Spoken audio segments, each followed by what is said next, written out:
Bonjour, ici LT Survival. Un autre couteau de Chine que j'ai acheté et qu'on va évaluer. Je vais vous le présenter comme un tabletop review. Donc restez à l'écoute. On vient après ceci.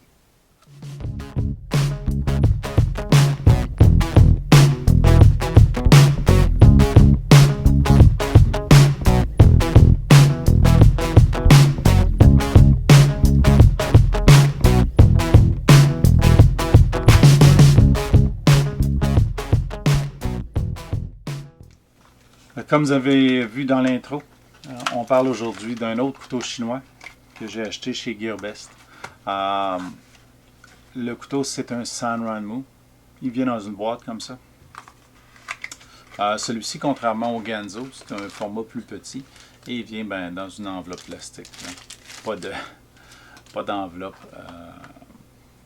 de soie, là, pas de soie, mais de fluffy, là, pas d'enveloppe pour le conserver, qui vient dans la boîte. Là. Donc, un emballage un peu plus simple.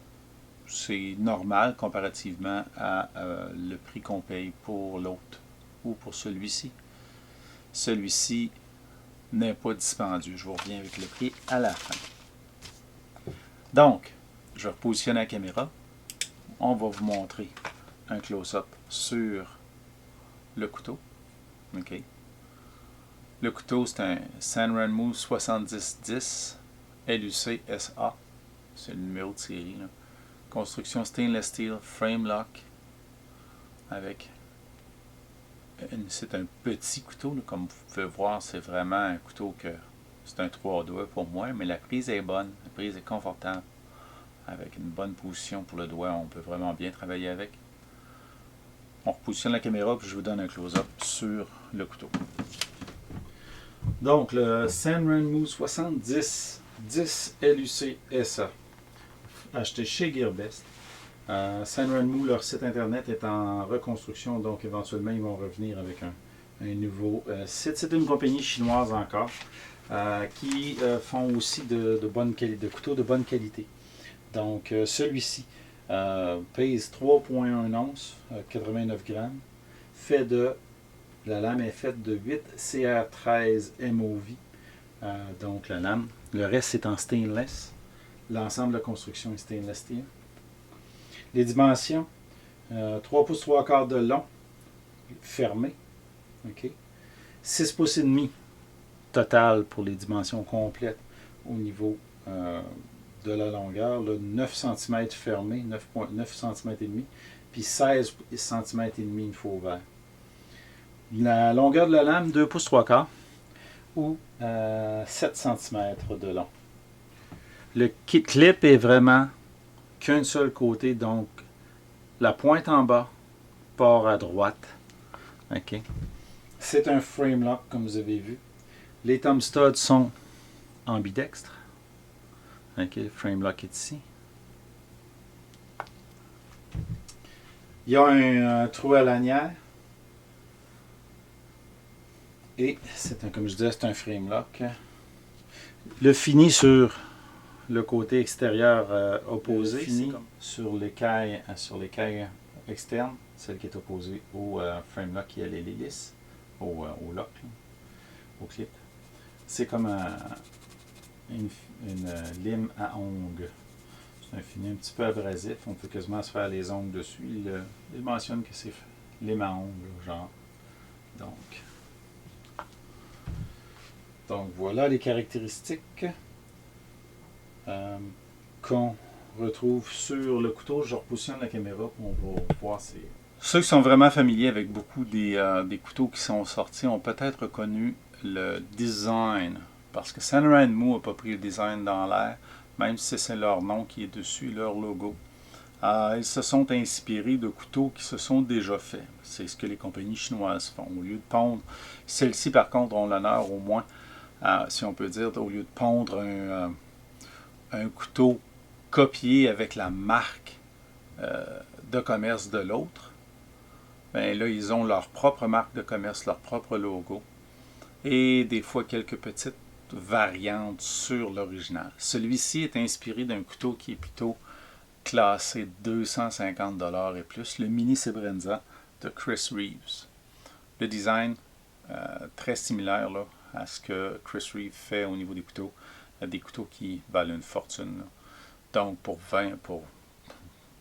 un couteau de 250$ en design, ici, on retrouve un couteau, si je peux l'ouvrir, c'est trop difficile de le flipper, un couteau qui coûte moins de 10$.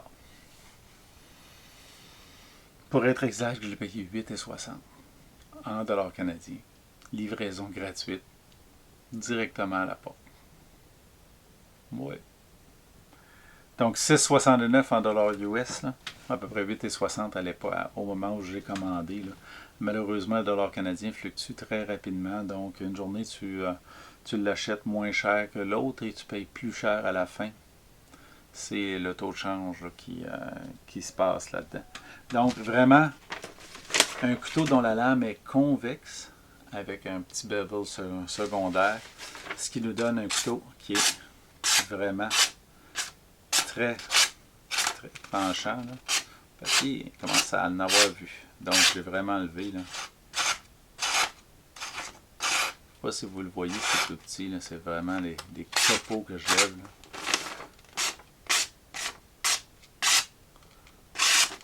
OK.